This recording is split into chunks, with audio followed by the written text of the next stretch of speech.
I always like to say that I saw the most success I ever saw when I became my authentic self. Like, when I was true to myself, it was like, here you go. Here's a platter. You know what I mean? It was like, I'm not trying to be nobody else. I'm not trying to get down with y'all. I'm just trying to be me. And then it was like, that made me sometimes be an outcast over here by myself. Everybody looking at me like, what's this thing he talking about coffee? Like,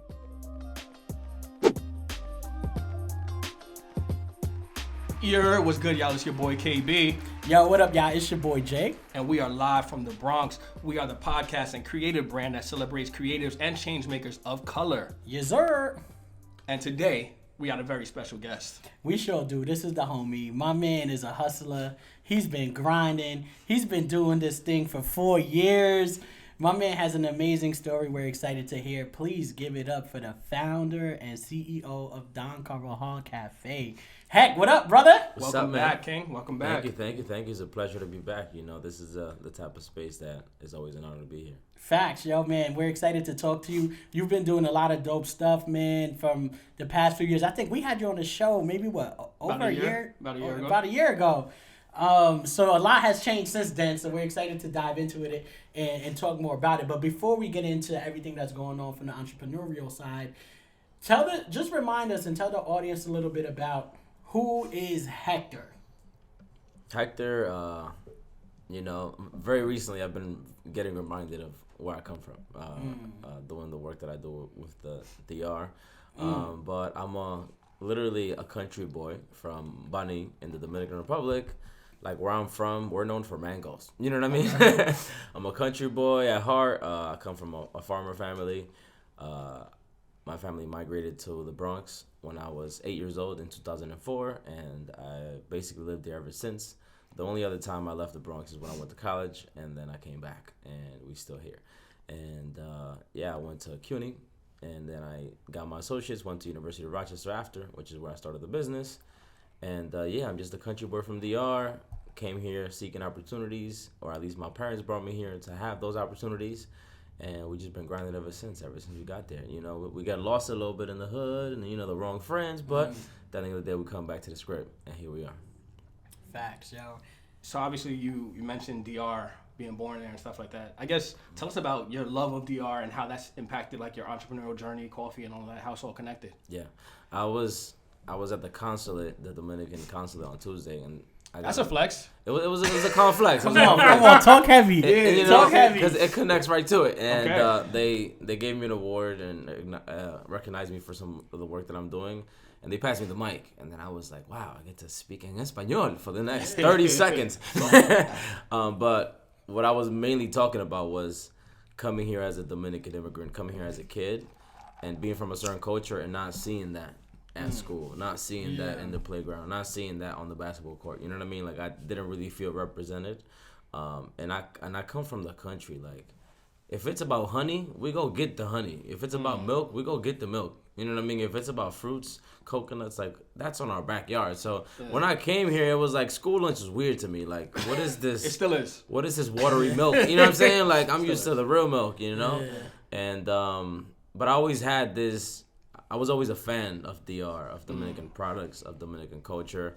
At some point, like, you assimilate, like, oh, I don't want to be down with that. I want to be down with American culture. But then when I always look back, it's like, yo, that's where I'm from. Like, the first 8 core years of my life, I lived that, I experienced that. That's really who I am.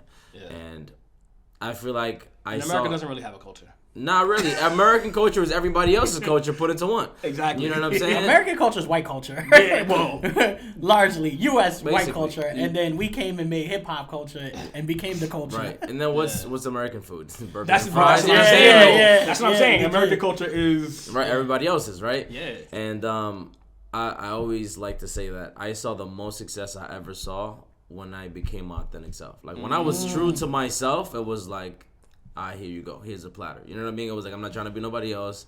I'm not trying to get down with y'all. I'm just trying to be me. And then it was like, that made me sometimes be an outcast over here by myself. Everybody looking at me like, what's this thing he talking about coffee? Like, yeah, you know what I think is so dope? But so, like always, we have a script that ends up, fuck it. Like, we just go rock. So, you know what I'm saying? I'm thinking about what you're saying, and I have a few questions. One thing I want to mention really quickly about authenticity. It's funny, I was watching your MSNBC interview, Millennial I think it's called Millennial Money, right? Yeah. So we'll come back to that in a second. But in there, you know, in the hood, like when we talk about money and how much something costs, we sometimes will say racks, like, yo, this is 10 racks or whatever. And I love that you brought that into the interview, right? You were giving them the mix of like, yeah, I know my shit, I'm breaking all this down, but let me let you know that I'm still who I am, right? So we're gonna use this language because it's just a part of my language, that's right? Funny. So I love that. So I want to call that out. I don't even know if you noticed that, but I was. No, I noticed that. I intentionally made them do that. They were like, "You said that wrong." I was like, "No, it's 100 racks, and I want you to put the money cha-ching sign, put the sound, and then drop it." They really did try to correct you. Yeah, they did. Wow. They said, "What is that? Racks? Yeah. You mean $100,000?" And I was So I'm gonna kind of piggyback off what Jay was saying. So where did you get the confidence, right, to be able to tell MSNBC execs or producers or whoever's doing this that no. This is who I am. This is how I speak, and this is exactly the way I want you to leave it in the interview. I was like, trust me. This is where I'm from. This is what I do. This is what you're gonna do. Like, I'm the Don. You know what I mean? Like, I just know, like, if it's about my people and me speaking my language, you know what I mean? This is how we're gonna talk because you're gonna get it. And I was like, yo, trust me. Like, I'm sure that you guys have done great episodes. If I let you do it how you do it, it's gonna be great. But like, just use this because then it'll really be me. You know what I mean? And thinking about staying true to your roots and where you come from, right? Coming to America, especially immigrating here at the age of 8, and you start attending our schools here in America, right? They're extremely whitewashed, right? So it's really easy for us to lose parts of our culture, our identity, and who we are. At what point did you realize that may have been happening and you need to reconnect? Or did you always have the Dominican roots with you and it just, did you always hold on to that? I feel like everybody has the culture at home, but they don't want to embrace it. It's like the culture is always there. You just don't want to get down with it. Because then people look at you sideways like, you a Dominican, or you fresh off the boat, or other words that I don't want to say. You know what I mean? It's just like people put you in a box, and it's like I feel like America is really big on boxes. You know what I mean? Even from white people and our own people. Like, everybody wants to put you in a box. It's like, homie, I don't belong in no box. I'm just Hector. Like, just leave it like that. And going to school here, I was always trying to get down, bro. And then at some point, I realized I was like, yeah, I'm not the type to get down. Like, either y'all get down with me or I'm not cool with nobody. You know what I mean? And I feel like that really hit for me in high school when some friends that I was cool with was still trying to cut class. And I'm like, yeah, I'm trying to get on my shit. Fast. I'm trying to, homie, he dead, he in jail. Y'all could hang out with them.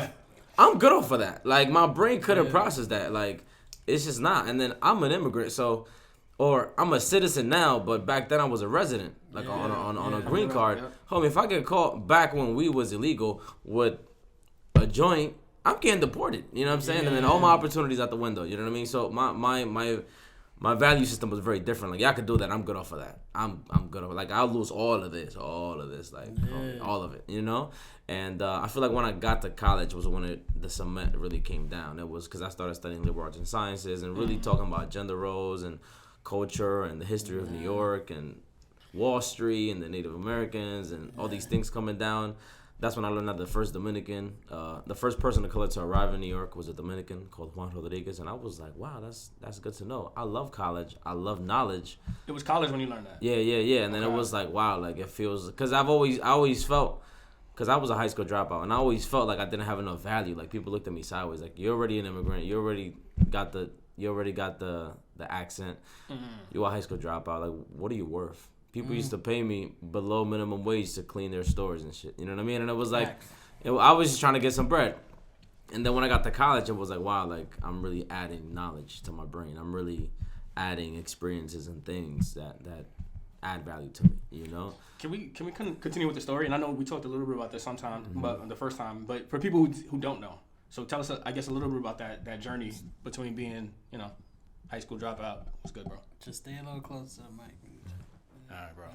You in my face, but it's all good. Oh, my God. No, I'm just saying.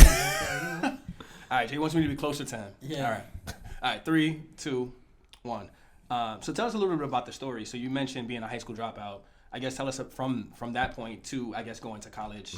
What were some of how did all of that kind of happen? Yeah, I feel like high school was interesting. I arrived there and, you get cool with the new homies and you're trying to you're trying to understand what's going on. There's a whole new environment, new teachers, new deans. You know, we going to high school here. It's basically like going to jail. You know, you couldn't bring no phones. You couldn't bring no nothing. I'm over here trying to sneak phones in on my shoe. It was crazy. I got caught. I got in trouble. It was like, wow, like it really feels like jail. You know, the truancy picking you up. It was crazy. You already feel like a criminal walking in. You know what I mean? And the freshman year was interesting. The first semester was, I think it was alright, because it was just I was in school. Second semester, I feel like now we was all cool. And we all knew each other, and it was like, yo, you ever been downtown? I'm like, nah. We out. I guess we out. You know what I mean? And then it's like, then you meet kids who are gang members, and they want to do stuff, and yo, let's do this. And you probably hate class. My teachers used to always tell me I'm not gonna get nowhere. You know what I mean? And all of that. Like that's pretty normal in the hood. And I just felt like they had zero effort. Like I remember when I got to this country, I had a teacher that would stay with me after school to make sure I understood the language, to make sure I learned how to read and write. Because when I got here, I didn't know how to read or write or anything like that. I just knew math. And like it was zero effort. You know, I just didn't feel the school support, you know. And I went there specifically for business. It was a high school that specialized in some type of business. Gotcha. Just like how some schools specialize in mechanics and they have cars. It was business. I ain't have one class about business. It was like sports business. It was OD whack. Okay. You know, it was boring. And I was just like, yo, this is so boring. It just didn't feel like I was engaged. Then, so started hanging out with the wrong kids, as they say, which then led to cutting classes. And, you know, just wasting my time, not going to class. And at some point, we fast forward 2 years later to junior year. And then my mom finds out that I'm cutting class, hanging out with the wrong kids, doing the wrong things. I used to tell her I was going to school. I was not going to school. How'd you hide it from your mom for 2 years? Bro, I used to come home, get a copy from my friends for the homework, and then like basically I'll have the up to date homework with up to date dates, and I don't know, bro. I just finessed it, and then if they asked for a number, I'll put somebody else's number, and then I'll pretend it. You know what I mean? And then at some point, she would come to the parents' conference. I would be doing that great, but then you know, it was always like a repetitive thing, always back and forth and whatnot. At some point, there was another letter home. Then at some point, I ain't have no keys to the mailbox. You know what I mean? It was clipped, and she found out everything like around junior year, almost senior year, and then she sent me to the art for like 6 months. And she was like, if I leave you here, you're going to get lost in the sauce. Like the streets, wrong kids, the streets, which I'm not trying to get into. But then she just sent me, bro. And I was in DR, like no phone, no nothing. Just in DR, in the country, working in the field, picking onions, working with watermelons, mangoes, whatever. Whatever was the crap. That's pretty normal back there. Yeah. And then doing that for 6 months, I was just like, nah, this ain't it. Like, this is where I come from. This ain't it. And then I got to see all kinds of poverty levels. And then I came back 6 months in. Then I went to a transfer high school in the Bronx Haven High School in Smith. And then I didn't want to do a GED, so I did 2 years there. Then I went to CUNY, and then I went to Rochester. But it was the DR experience. Like, that's really what flipped the switch for me. I was like, all right, cool. We're not going to do that anymore. We got to get on our shit. So it sounds like DR has, in some way, shape, or form, always like stayed a part of your life, right? Mm-hmm. Or, you know, if you got a little away from it at some point, you reconnected to it, right? And even now, right? You started with the Light Flex, right? Being recognized in DR for the work that you're doing is an amazing story, and you're being highlighted. Your story's being highlighted in different mediums now, which I think is super dope. Did you know, whether it was high school or college, like, were you looking at entrepreneurs already? Were you starting to think about what business could potentially look like, even if you didn't know it was going to be coffee? But were you already looking at that stuff? The other day I posted on Instagram, I was like, I've been an entrepreneur since I was like 7, 8. One time in DR, I was around 7. We had, like, you know, those tropical storms that come by. It was very windy. It knocked down an avocado tree. And I was like, man, we're going to waste all of these? And I grabbed a bucket and I went on the road and I was like, yo, avocado's like a peso. I was just trying to flip them. It was garbage. I didn't know I didn't understand money back then, but I was like, I need something for it. Yeah. Give me a peso. You know what I mean? I was like, I'll take this, go buy candy with it. Cool, it's lit. I don't gotta ask my mom no more because she's gonna say no. And I've always had the concept of selling because when I was a kid in DR, my mom would cook and sell to construction workers, people working in DR, the neighborhood. Like my mom, as I've noticed, was always an entrepreneur. Yeah. She just didn't know the word entrepreneur. You know what I mean? And it was like, wow, like I've always been around that. My mom has always been a hustler in DR. That she used to take care of me and my brother, but she would hustle from her crib. Yeah. And she used to manage crops for the family and stuff like that. She's the matriarch for the whole family. There's 11 siblings, you know. Yeah. And then the second experience of entrepreneurship was my brother. So my brother is a top of the line salesman. He's a GOAT.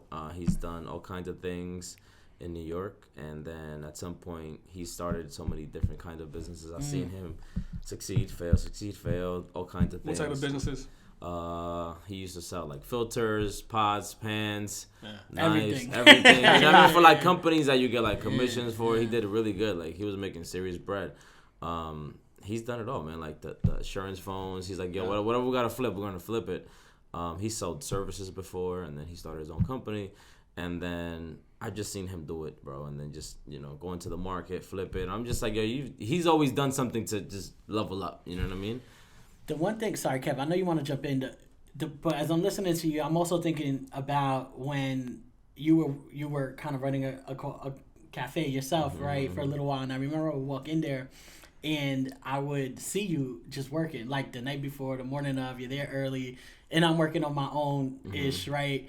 And you were always working. It's clear to me that you enjoy this. Oh, yeah. Right? And when did you really find the love for entrepreneurship? Because we're going to talk about some of your challenges and how you started and stuff too, but what is it that just keeps you going? Like, how do you you wake up 6 in the morning, you're running to Jersey, you're going here, you're like, right? Yeah. Like, how'd you find this love for entrepreneurship? So my first venture that I could date back was called Dream Chasers. Because as an immigrant, you come here chasing a dream. Then I was in the streets, and then Meek Mill dropped that album, and I was like, wow, hold up, wait a minute. And I was just like, oh, I'm feeling this.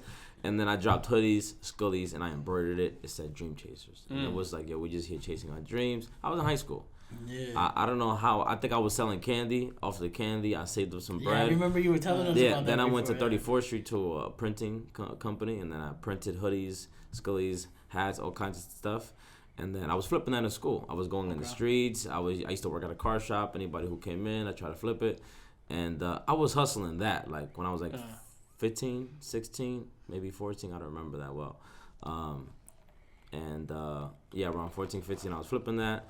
Then after that, when I was in my transfer high school, I was like, instead of me selling drugs, because that's very easy, I'll sell candy. And I started selling fruit snacks, Oreos. In the summer, that plus water, on the 6th line, 77th Street. I'm a 77th Street legend, bro. Like for a good year and a half, like I never had the courage to get on the train and do that. I thought it was embarrassing. It's like, imagine you trying to talk to a shorty on the gram or in school, and then she on the train downtown and sees you with the box of candy. You look goofy. You know what I mean? So it was kind of embarrassing. But to me, my boy Mike, he was like, yo, heck, you're not making that much bread doing whatever you're doing. Come with me to sell candy. And I was like, bro, there's no way selling candy is going to be bread. He's like, just come with me, bro. Trust me. Yeah, my little brother did that too for a little while. It's real. And then he took me. We went to 77th Street, and he was breaking bread because at the end of the day, he could have just stayed on that. It's like being on the block. You know what I mean? Like, now it was me and you. And then we were selling candy at 77th Street, bro, and I was just flipping it. 77th Street Legends. I like 77th Street in Lexington, bro. And then off of that, somebody offered me a job, like, yo, you're a hardworking kid. I own a Greek spot upstairs. You want to come work at the Greek spot? I was like, yo, whatever. And then from there, it was like, yo, I got a frozen yogurt spot on the block. You want to come work there? I was like, whatever, let's get it. You know what I mean? So I was like, all right, cool. I'll do both. So I was working at restaurants, selling candy. I used to go to BJ's, find the grandmother to walk in with, and be like, I'm your grandson, right? Cool. Get the goods and then go flip it. And then it was a whole world. And then, that's like some ventures I could date. And then there's more stuff that I've done. But those are the things that I could reference between being like 14, 15, 16, 17 Then when I got to college, I started taking on leadership roles. One of my friends wanted to do student government, and then we ran together. I was his advice, and he was the president, and then we won, and then it was like, wow, like we have a budget, you know, we have a team, we got to lead everybody in what direction. We had to come up with a mission, a cause that we wanted to represent, and then that was like all little things that built who I am, you know. But once I came back from DR, it was just like, yo, what we got to do, you know. But my love for entrepreneurship started very early on. Like I got to see it. I feel like in DR you see that. In the hood you see that. Like the coquito lady on the corner. The hustle's real. You know, the hustle is very real, bro. Like you see entrepreneurship. We just don't really know the word for it, or like emprendiendo, like entrepreneurship. It's like it's cool, it's hip now, you know what I mean? But it's like we've been seeing this. That's why people from the hood we put in work. Like we really it's not foreign to us. And for me, the reason why I put in that work is because I enjoy what I do. Like, I get to manage my own schedule. Bro, I've always loved traveling, and I was like, yo, whatever job I end up working, when I was in college, I was like, whatever job I end up working, I hope I could travel. And then I just built a company that I get to travel with for trade shows or events, or I got to go to Colombia for a farm or DR for a farm. And I was like, okay, I like this. So I enjoy what I do. I'm a people's person. I have to meet people for a living. You know, go ahead. That's actually where I wanted to kind of jump in on. But before we do that, we got to talk about the product. We have to talk about what the actual business is. This guy's right so let's talk about the actual company itself, and then we can get back to the entrepreneurial journey. So tell us about Don Carvajal Café. Yeah, so Don Carvajal Café, Don Carvajal Café, either or. I started it in college at the University of Rochester. I started working on it in 2018. And like in the logo it says established 2019, but I was so mad because I started in 2018 and it had 2018, and then but we launched it officially in 2019, and I was like, nah, we're gonna put the year that it was incorporated to keep it concise. I'm all about the paperwork, and we launched it in April 2019. It was a class project of mine for a marketing class at the University of Rochester, and I just had something about coffee. I was curious about coffee. I know my culture is big on coffee. Yeah. Latino, Hispanic culture is big on coffee. And my mom wakes up every morning, bro, faithfully. 5 a.m., clockwork. First thing she does is coffee. You know what I mean? And to me, it was like, I see something there. And it was a class project. We had to come up with a business and a marketing plan and a business plan. And I told my professor, I was like, yo, I've already been thinking about this thing for coffee. Could I do it on that? And he was like, sure, if your team is cool with it, then we're cool with it. This is an individual project or this is a group project? It was a group project. Project. So we had to kind of have the conversation of like, this is my idea. We're going to work on this. This is just a class project for y'all. If I end up doing this, this is for me. You know, and is that written somewhere? Is there paperwork, or are people going to come after you at some point saying? Not really. It wasn't. It was very like, this is what it is. This is just a class project and whatnot. Everybody in the class was just like, homie, I just want to get a grade and I want to move on to my next degree. Like I'm good off of that. Okay. You know. But yeah. Yeah, I mean it's incorporated in everything. And let's talk about how you started this, right? So again, kind of going back, referencing the Millennial Money series, right? One of the things you said about just how you were able to fund this is a $500 credit card, $300 grant, and you were able to raise $60K on a Kickstarter campaign. So tell us a little bit about just the journey with fundraising and how you were able to start this, because I think that's one of the hardest things that we find. Like, right, people are maxing out credit cards and. Right, sometimes it works and sometimes it doesn't. Talk to us a little bit about that. Oh yeah, it's one of those things where like, I maxed out credit cards is pretty normal for founders. Like you always hear it and it's so sad. I'm like, yo, there's no other way.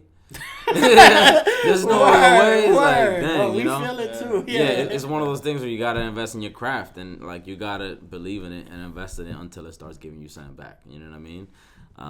It's tough. So I started it because my school had an entrepreneurship center, and if you wanted to create a product as a prototype for like a project or something like that, you could. So I was like, all right, this is technically a class project, and then this is technically for education opportunities that I could build a skill that I could use at a company later from building a product from the ground up. And it was just, that's how I pitched it. Like, this is an education opportunity for me and my team, and this is what we're going to use the funds for. The max was $500.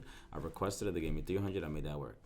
And then I had a capital and credit card, maxed it the F out. And then I started with that. I had coffee. I had the bag. I had the label. And then I found a local company that supplied my university that roasted it for me because they have the manufacturing equipment. And Yeah, that's. Did you have like a mentor or anything like that? Like when you're Yeah. maxing out your credit, like No. Money wise, no. Business wise, like I had people telling me that you should speak to this person, you speak to that person. But money wise, the only person who guided me on money was really my mom. Like, yo, if you ever gonna miss a credit card payment, you call me. Like, lose the embarrassment, lose the pride. Probably gonna do what's the minimum, $50, $60. Like, cool. Yeah. She's like, yo, if you're ever gonna miss a credit card payment, you call me, because in this country, credit is what it is. Credit is everything. And my mom. I don't think she went past middle school, but she understood that system real good when we got here, and she was always on top of that. And she put me on like, yo, you need to build your credit, because if you're gonna get an apartment, you're gonna get a car, you start a business one day, you're gonna need that. You know what I'm saying? And I was already building credit before my student loans. People don't know that sometimes you go get a student loan and you go get a credit card, and it's like, well, your credit line is maxed out, you can't get a credit card. And I was like, wait, what? People go through that, but I didn't go through that challenge because I already had a credit card. I was already building my credit. You know what I mean? But I feel like fundraising for me was always spontaneous. Like, bro, like I could talk about how many I can't even remember when was the last time I didn't have a credit card maxed out. You know what I mean? But for people like me, it's like it's all about come ups. Like I'll be maxed out because of whatever. I got employees, I gotta pay them before I pay myself. I got inventory, I got coffee, I got events. Sometimes people hit me up to sponsor an event. Most of the time I dub it because it's like I'm just coming out of my pocket. It's not like we got, you know what I mean? It's not like I got bread like that. It's not like I'm a Fortune 500 company and we got a marketing budget. Facts. We don't have a sponsorship budget. It's just out of my own pocket. You know what I mean? Yeah. And it's just to get the name out there. We recently went through that. We have an event that we sponsor, and we were kind of trying today to figure we're going out, out there, and we were trying to figure out how much we could actually give, because it literally is not a Fortune 500 company. And here's Kevin calling me. I said, Kev, we in startup mode, bro. Like, the little bit of money we got for the company, it's gonna go right back in right now. And we already got it accounted for. Really, it's all accounted for already. Right. And I'm like, all right, Kev, this is all we could do, right? Yeah. And so we sponsor, right? Because it's the Bronx. It's like, it's for the community, whatever. We can help. We'll help. But yeah, it's real. Like, we are in those beginning stages, I think, too, of just trying to really build revenue, and then it all goes right back to right. Like, we ain't seeing the money for ourselves, right, for a little while. But one of the things that I wanted to just elevate about you, as you're talking about money though, and just like your hustler's mentality, is that you are willing to take the risks, and I'm thinking about, I want to connect this to the Bronx Summit, right? Like, you're never too good. It don't matter where you are, what's happening. You like, oh, is money on the table? I'm going to get it, right? If I can get it, I'm going to get it. I'm gonna taste it. And it just made me think of right now we're in Sankofa House. Shout out to Sankofa House. We had our first Bronx Summit here last May, and we did a pitch competition, a business pitch competition for Bronx startups. And I remember calling you, and I'm like, yo, I think Hector would be really good for this opportunity, right? And so I remember calling, Hector didn't ask, no, he didn't, I don't even know if he was like, how much is it yet, right? Like, he was just like, it's money? It's great. I'm there. Yeah, I got a pitch, say no more. Like, I'm there. And the reason that I want to elevate that is because there were other people that were like, nah, we good, right? And that's great. And that's wild to me. And it happens, and it's okay, right? Like, everybody's on their own journey, whatever. But doesn't make sense. It doesn't, but it is what it is. Yeah. But this is the thing that I always really admired about you, is like, you really live and breathe this, and you are grinding, and it reminds me of me too in a lot of ways. It's just always building, right? And like, I loved it. Like, I loved watching you, like, not just talk about it, but then you was about this. Like, you was like, you know what? And then even after you did the presentation, you were like, damn, like, I didn't do as best as I probably could have. You still won, right? I didn't do as best as I could have, and I know there's room for improvement, but I'm going. You know what I'm saying? So I just want to elevate that, because I think don't lose that, right? It's a beautiful thing that, like, no matter where I'm at, if there's an opportunity, I'm going to get it. Yeah. You know what I'm saying? Yeah, it's interesting you say that, because maybe my credit card was maxed out then. You know what I mean? Yeah. And I always look at opportunities like, what we got to do to level up. And I'm telling you, a lot of founders, at least in my experience, we get to a point where we max out everything. The bank account was looking like the desert, you know what I mean? Yeah. And then it's like, we need to bounce back. And like, how do you get out of that? You get big contracts. You know what I mean? You get big contracts, you get big clients. Like, I'm all about the local community, but sometimes the local community pays you late. is dishonest. Communication is bad. And it's like it sucks because you want to build with them, but they're not the ones to get you there.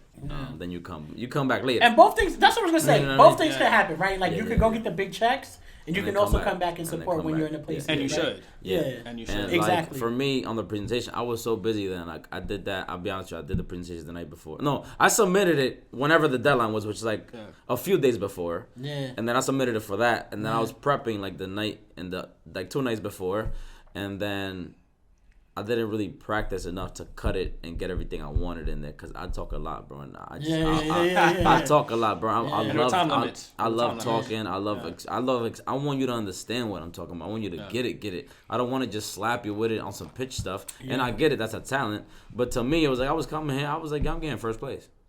I walk in, bro, like I'm getting first place. I don't care what's going on. I'm coming for that crown. You know, and I've noticed for me, bro, when I come up crazy, sometimes I'm like, all right, cool, like I'll be all right. When I've come up crazy, I get comfortable sometimes. And I always got to check myself like, yo, homie, that 3K would have been the world to you 3 weeks ago.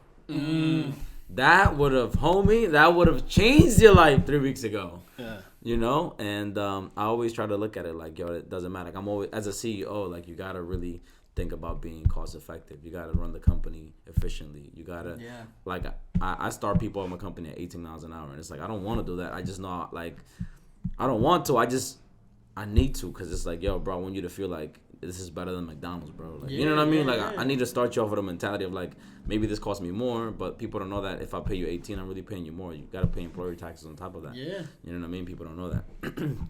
And it's one of those things where, yeah, bro, you got to just walk in with the energy, bro. Like, it's confident. I love what I do. You know, sometimes when things happen, the vision gets diluted. Like, I did the Kickstarter campaign. We raised that. That was for me to build the stuff at Hunts Point. You know what I mean? Yeah. And then that didn't really go as I needed it to because developers and people promise stuff that they can't fulfill later. And then it's like, if stuff is moving funny, I'm good off of that. Yeah. I don't care what it is. I'm good off of that. Yeah. You know? Yeah. And it's one of those things where I've had certain missions and certain things that I wanted to do, and then with time, it's like, no, we're not doing that no more. What we on now, you know? Mm-hmm. And that was an opportunity to showcase that, you know? And then after that, I was like, I was next. Mm-hmm. You know, let's raise bread. If I got to present, I got to present. If it's a grant, I'll do my best to apply. I've even hired grant writers before. It's like, yo, just write on my behalf. Yeah. Like, you know, because the opportunities is there. You know, in terms of cash, getting money, like, it's there. You just got to put in that pain to get it and then present and go through the rounds and whatnot. So I have a bunch of entrepreneurial questions for you, and I think our listeners would really benefit from some of this. So how risk averse do you have to be like a successful entrepreneur? Like, can you? Oh yeah. So a few things about that, right? So there's different schools of thought.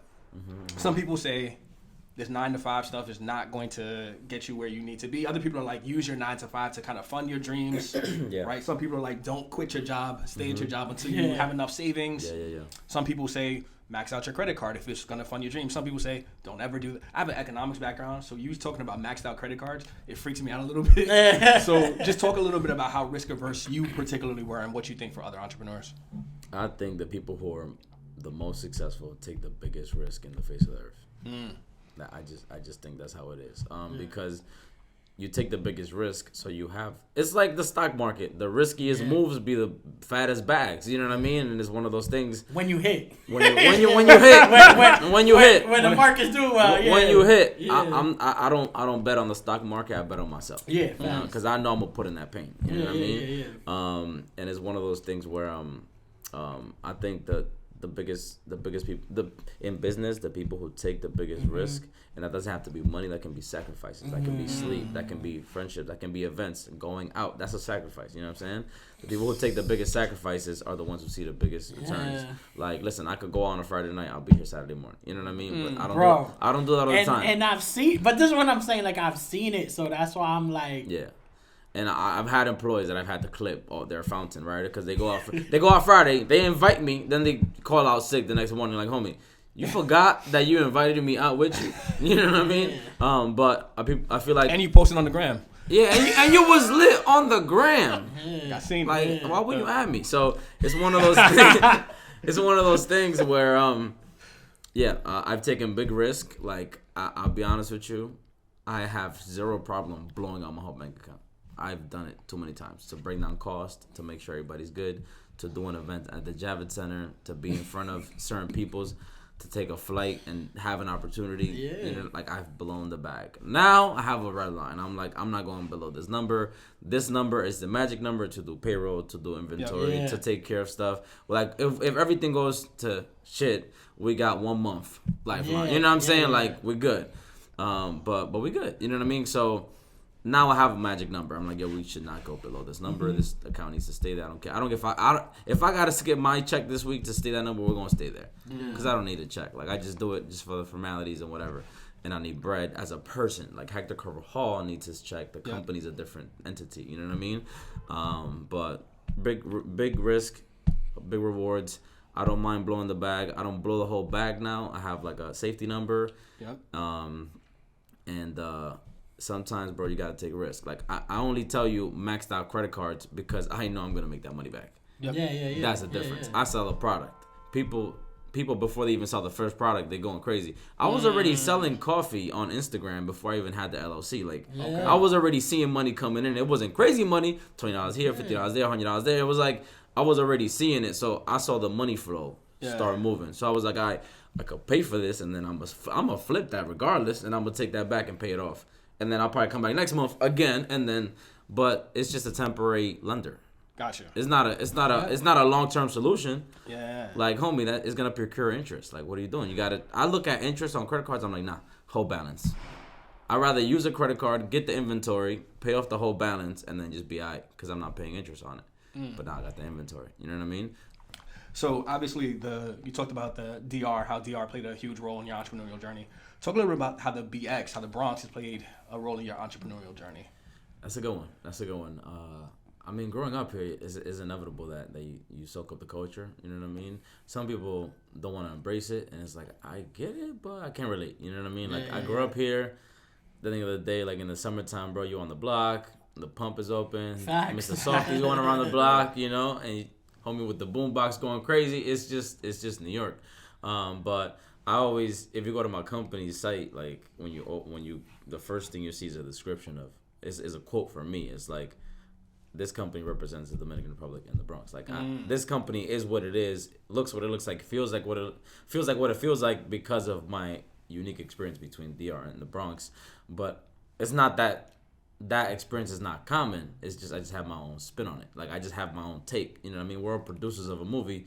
We could be producing the same script. We're gonna approach it differently. You know? So the experiences I have in DR and the experiences I have in the Bronx led me to be who I am today. You know what I mean? Like I was saying earlier, when I started embracing who I am and being my authentic self is when I started seeing the most success, the most levels being leveled up. You know what I mean? And it's just kind of how it is. But the Bronx has always been big for me. I feel like I'm a unique guy, you know what I mean? Like, I've had people call me the chosen one back home, because I'm from a country town, bro, 3,000 people, we all know each other. Yeah. So, yo, you're the chosen boy. I'm like, nah, bro, I just had an opportunity, and I got to mix my background with where I'm from now, and we got to make this happen. But it's an honor to be able to be on TV and be like, yo, we in the Bronx. Like, NBC, where we going? The Bronx. What up? Like, we in the P's. Like, that's where I grew up. You know what I mean? Let me tell you what's so dope about what you're saying. And as you bring in the culture in the Bronx, right? Like hip hop culture, fashion, etc. Right? My man Hector be going to work with coffee in the Travis Sixes, bro. Like, and you know what I'm saying? Every day, like whatever, you know. Yeah. But it's like he's not caring about what he's wearing as he's doing work and grinding, literally and figuratively, as he always says, right? Yeah. But you look down at what he was wearing and what he's usually wearing, and you see the Travises, and you're like, bro. Really? Yeah. Like you know what I'm saying? So the feet game is still proper, right? And I think we might sleep on that and not think about it, but even that is a small part of the culture that you take with you, right, from the Bronx. I agree, and it was one of those things where like me shooting in the Bronx, me talking about the Bronx, me talking about the art, it's just me talking about my experience. So sometimes like I'm on TV and people are like, "Yo, that's so cool," and I'm like, what's the crazy part? Nothing's fabricated. Yeah, I'm just talking about what I saw, what I heard. To me, it's like not a big deal. I'm just talking about my experience. It's just my experience. It's just cool that Dominican culture, we're the biggest ethnic group in New York City, so like we have a big demographic here. then we're from the Bronx. That's another big demographic. So we're rebranding right now. Where you're gonna see on the packaging is from DR to the Bronx, and you're gonna be like, whoa, those are two big cultures, bro. Like when you blast that to the world, the gringos is like, we like that. You know. But I'm very fortunate. Like I'll be honest with you. When I got here, I had a challenge of assimilating with culture because I was the kid without the Jordans. I was wearing all this funny branding that my mom bought on Fordham Road. You know what I'm saying? And it's like I was always that kid on the side because I wasn't cool. Yeah. I wasn't cool because I didn't sound like them. I didn't dress like them. I didn't move like them. I didn't have the same toys. I didn't have the Lunchables. You know what I'm saying? Like I wasn't that kid. And I'm very fortunate to do what I do because I do meet people that work with Travis Scott. Mm-hmm. Like, yo, damn, you really paid that bread? And it's like, nah, I got that for retail. Yeah. Yeah. And most of the time I flip them. Yeah. If you ever see me wearing a pair, it's because I got 3 of them. Yeah. Or 2 of them. You know what I mean? And I'm like, yo, let me flip this one. Another life flex, right? Yeah. Like I'm gonna flip that, and then I'm gonna keep that, and then like I'll be out for a few months. You know what I mean? But you're really big on relationships, bro. And I think that it's genuine, authentic relationships that you build, and I've seen it. So I think there's something to be said there when people genuinely fuck with you, right? It's not like I'm fucking with you because it's an opportunity. It's like I ain't asked, you offered. You know what I'm saying? It's different. And 100%. And I think that's so dope because I've seen, you know, some of your life flexes, right, that you mentioned, but forget about the flex. Those are real relationships that you have, right? That you can pick up the phone and call people and hang out with them, right? Or they may be like, yo, pull up and come see them. So I think there's something to be said about that I think is different than other folks who might be in the entrepreneurial landscape, right? There's something about your story and your pure genuineness, right? That comes out. Yeah.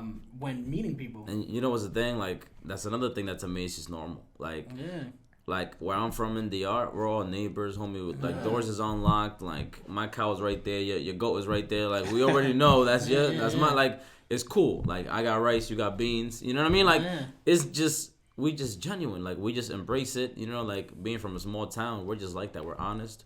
We're pure. We're good people. I feel like being in the Bronx is the same thing. Like being on the block, everybody knows each other. Like we all just good to each other. We're gonna take care of each other, and like.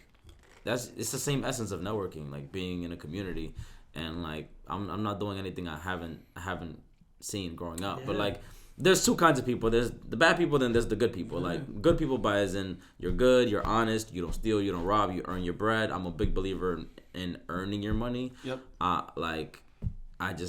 all about it. Like if you steal, I would never look at you the same. Like I don't believe in that because I work for mine.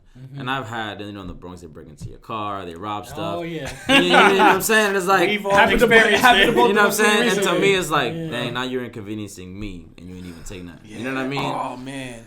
You know what I'm saying? Yeah, we could, you know what I'm saying? And it's one of those things where I'm not a fan of people who steal. I'm a big fan of people who earn their money, who earn their way, who earn their connections. But my biggest success with people is I'm just genuine.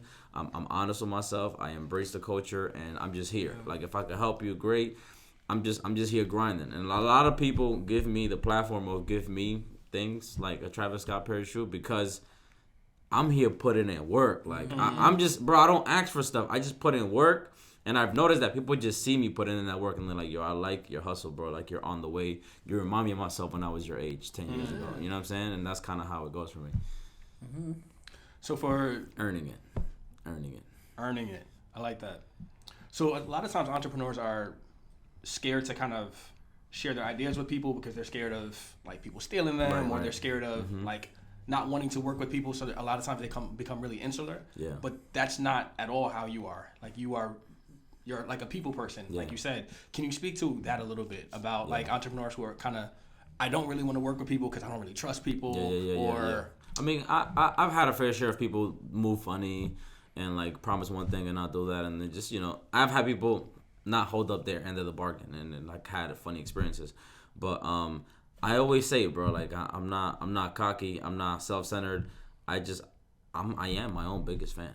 I really am, and like I've seen brands hit me up to consult for them before they drop, and then now I hit people with consulting fees, and they look at me like I'm crazy, and it's like, nah, because when I did that, when I went, they was looking at me like, oh, you want information consulting fee, and now I do that, and it's like, well, if you're gonna make money off what I'm gonna tell you, why wouldn't you pay for it? Yeah. Nobody wants to pay for it. You know what I mean?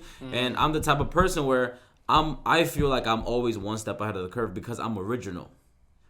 It's like a Netflix series. It's an original series. You know what I'm saying? Like, I'm original. I created this. Like, I came up with this. And if you're a brand that mimicked and replicated this, that's on you. It'll never be the original. And by the time I drop the next one, you're going to wait on me to get creative again. And then you're going to try to... So you're always keeping up with me. I'm not keeping up with nobody. I'm keeping up with myself.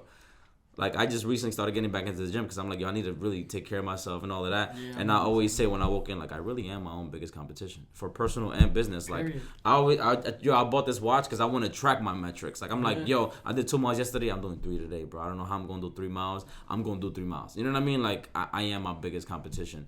And people who have doubts about ideas, sometimes that's how you got to look at it. Like, yo, I am my own biggest competition. They will never do it like me because I am me. I am the only Hector Carvajal. You know what I'm saying? I am the only one with the grandfather named Carvajal. The one. You just the one. You know what I'm saying? Like, we're here. And it's different for people who have like apps and tech because it's an idea. It's a thing. It's like Uber. Yeah. You know what I'm saying? It's just an app that does XYZ function. For products, I think it's different because you make the story. It just depends, you know what I mean, on the avenue. But for me, it's a story, it's a product. Like, for you to replicate this is tough because you're not Hector. Yeah. So I got one more. I know I'm talking a lot, Jay, but you good. So you mentioned going to the gym. You mentioned you got your Apple Watch, checking your fitness. So a lot of times entrepreneurs will burn themselves out. Oh yeah. Like not sleeping, eating really bad food, all of these things because your mission is the thing that you're trying to do. Yeah. So can you talk a little bit about how important it is to take care of yourself and what you're doing? Oh, absolutely. Like, bro, my biggest asset is my time. One of my mentors says time is the only luxury. And I look, bro, I don't care about money. I care about my time. Don't waste my time. Don't play with my time. Especially when I give it to like somebody who wants to get mentored, and it's like you're being funny with the time. It's like, but I opened up the door. Like I could be doing something else with my time. But taking care of yourself is key, bro. Like I've been burnt out. I've been all kinds of ways. As an entrepreneur, you have to focus on yourself. I always say that if you're in a relationship, you know, like your partner has to understand that you like. If you're in a relationship, your partner has to understand that your business comes first. Like, at least I started my business on my own, and for me, that's always my first love. It's like having a child, bro. Like, your child is going to need you in the middle of the night sometimes early mornings. Your child is just going to need you. In a company, you got to feed it, you know. It's literally raising a child, and you got to put that first, but you also got to take care of yourself. So I like to take a break every here and there. I try to sleep as much as I can. A lot of the times for entrepreneurs to sleep more or take care of themselves, they gotta cough up some money, and it's like you gotta pay somebody to do that shit for you. And it's like sometimes I would rather be balanced out at zero than be $100 extra in my account, but I got no sleep. I'd rather have sleep than have $10K in my account. Sometimes I'm like, I'd rather pay this person to cover me this week, and I'll take care of myself. You know what I mean? Yeah. So sometimes it's about that balance, and it's like, how do I make this scale sustainably? So I'm all about the fitness now. I'm trying to get back into it, or I'm not trying. I am getting back into it. Taking care of myself, sleeping more. I always say, man, for you to take care of yourself, you got to be selfish. You got to be selfish. I always say I'm selfish. And it's like, it's probably not the word, but it's just more about like, I care about my temple. I care about my time. I care about my company. I want to see things succeed, and nobody's going to see it succeed as much as me. Nobody's going to put in that much pain as much as me. I've had all types of employees from different backgrounds, from different walks of life, different ages. Nobody's ever going to put in more pain than me. And I've always said, if you're an employee, because it's cool to be an employee. We were talking about that earlier. Like, it's cool to have a regular 9 to 5. But if you have a job, bro, treat it like it's yours. While you're there, clocked in, put in that pain. Because whoever runs it, whoever owns it, is going to notice that. Like, people love going to work and doing the bare minimum. I don't do bare minimums, bro. Like, I'm not a bare minimum ass dude. Like, I'm not. But then when I see that, it's kind of whack. It's like we have a small break. First thing you do is hop on your phone. I'm not on my phone. And if I'm on my phone, I'm doing marketing. Stop playing with me. You know what I mean? Like, don't play with me. I'm on the gram with it. You know what I mean? Yeah. And it's one of those things where, like, take initiative. Initiative is a big thing. Can we? You mentioned scaling briefly, right? Can we talk a little bit about expansion, like what, where you are now, where you're trying to go with the business, etc.?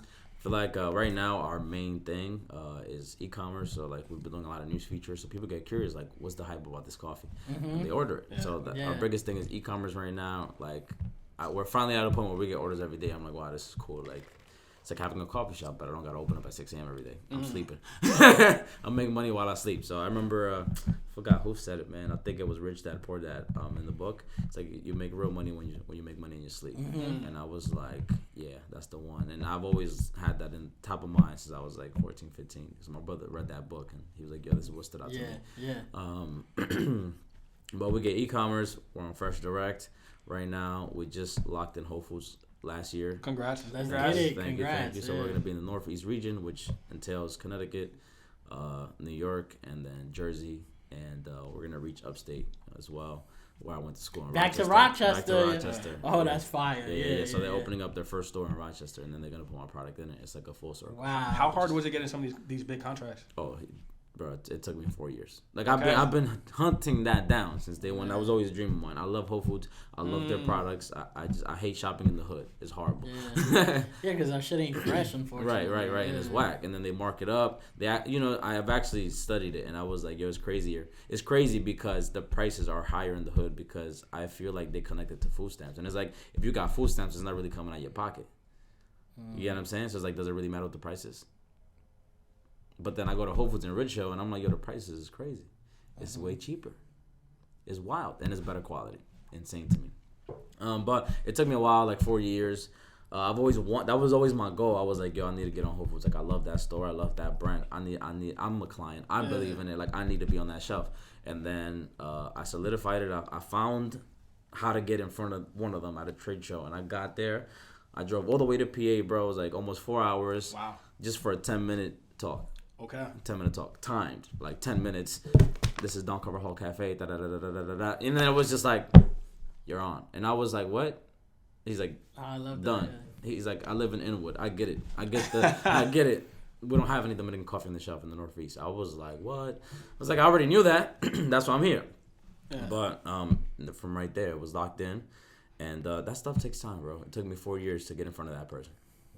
I was just looking for it every here and there, like just, bro, like finding ways, information online. It's just not. It takes time. It's not publicly accessed information. And again, it goes back to your story. Go get it. Yeah, right? go get it. And it's like now I know the guy. Yeah, it's my guy. Yeah, I text him right now. Yeah. And you could be like, yo, put me on. And it's like, guess what? No. Yeah. Because if I just give it to you, you're not gonna. It took me 4 years to get there. Yeah.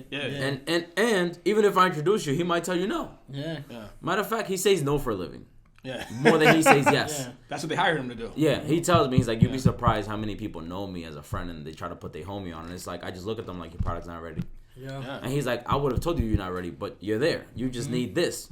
Do this, and that. You're going to be ready in 7 months. I'm like, bet, say no more. Gone. Me fui.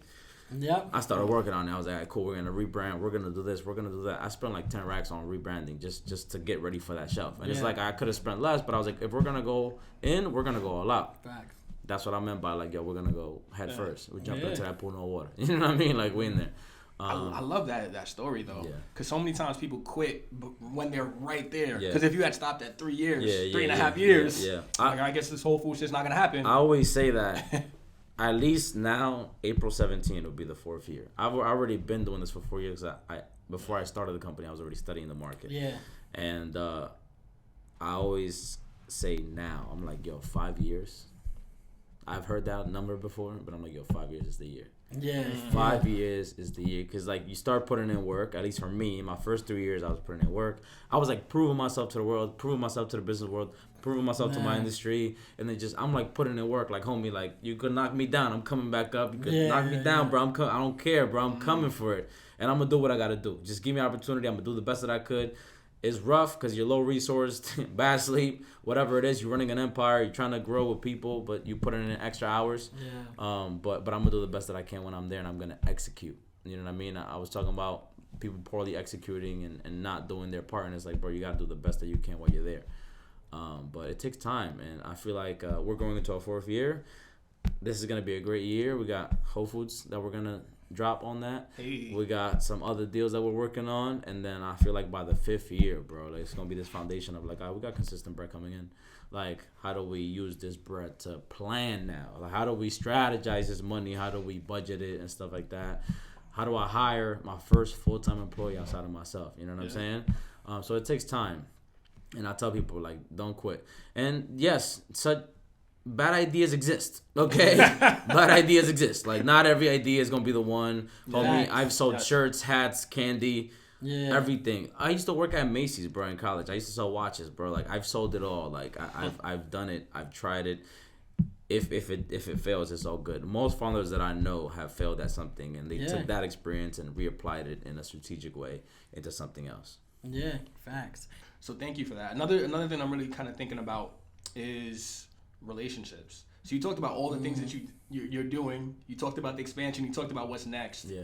Right? How are you able to kind of have relationships, whether that be friendships, romantic relationships? How are you able to kind of balance that stuff as an entrepreneur at your level? It's tough. It's tough. It's really tough because I every time I get into a relationship, I always think about my time, bro. Like my time, like where I'm at in life right now, like we're just growing so fast and we got so much stuff popping.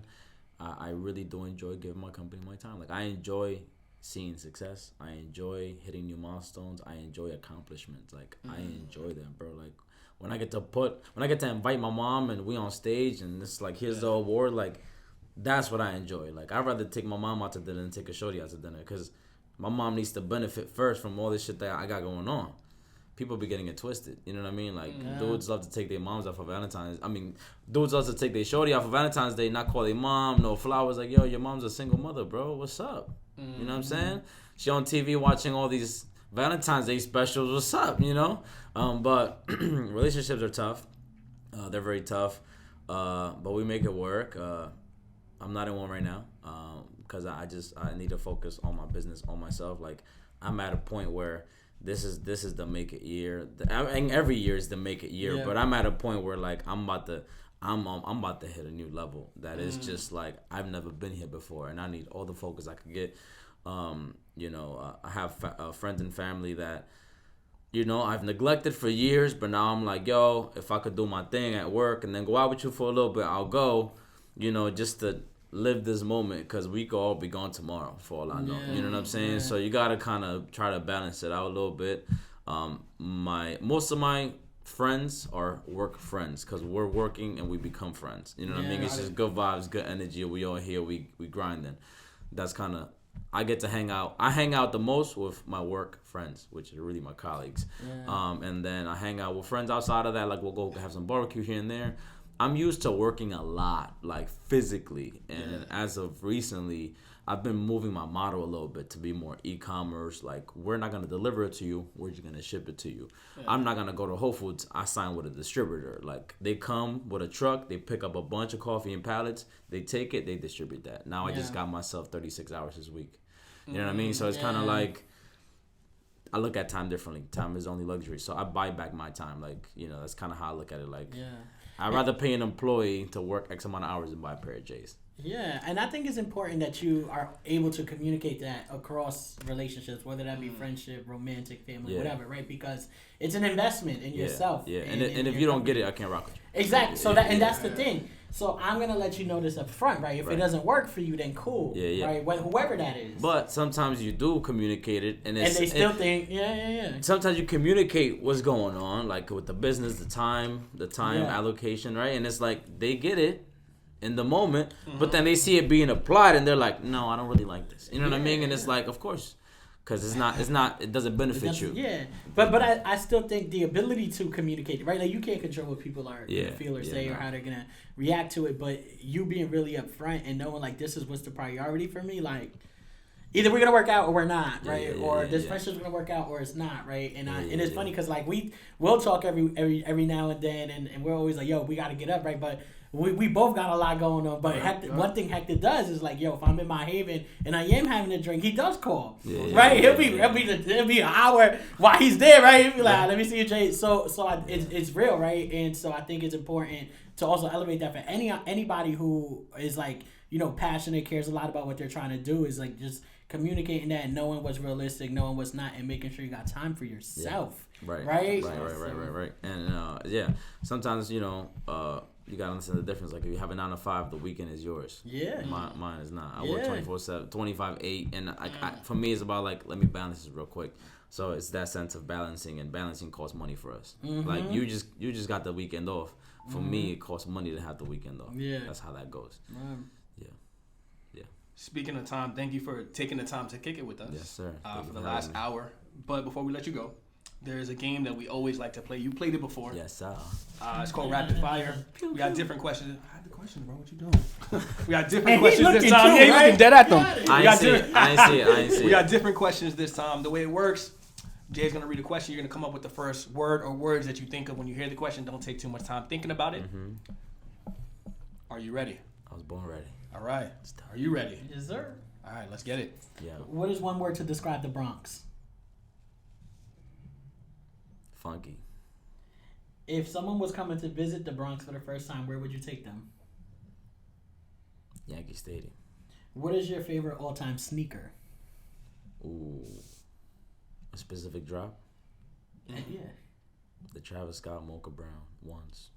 Who is your favorite artist across any music genre? Ooh. I'm gonna hit you with two sources, Spanish and English. Go. Bad Bunny in Espanol and then Travis Scott in English. Yeah. Okay. Who is your favorite entrepreneur besides yourself? My favorite entrepreneur. Or someone you look up to? My mom or my brother. 'Cause I grew up seeing that firsthand. I love that. Ow. That's rapid fire. Rapid fire. 5 you for killed 5. that. You did kill it. You did kill it. So, we are at the end of our time together for this episode, but we're going to have you back. I think it's going to be a yearly thing at least. Yeah, it might have to every be. Every year he's doing something new. There's a lot going on. But next year you bring in the coffee, bro. Oh, facts. So yeah. I said this before. We'll bring the whole cafe. That's what I'm saying. Yeah. So I'm not a big coffee drinker. That's the fact. I'm not a coffee drinker at all. Yeah. But I want to be convinced. So next time we're going to have you bring the coffee. I got something special for you. Appreciate you. But thank you for kicking it with us. Thank you for all the knowledge and the gems. And this kid, you're 26? Yeah. 26, making it. 26, coffee in Whole Foods. 26, about to be on Univision. 26, doing really dope things. Yeah, Thank you for kicking it with us. Thank you for all of the gems. And hopefully that y'all learned something today.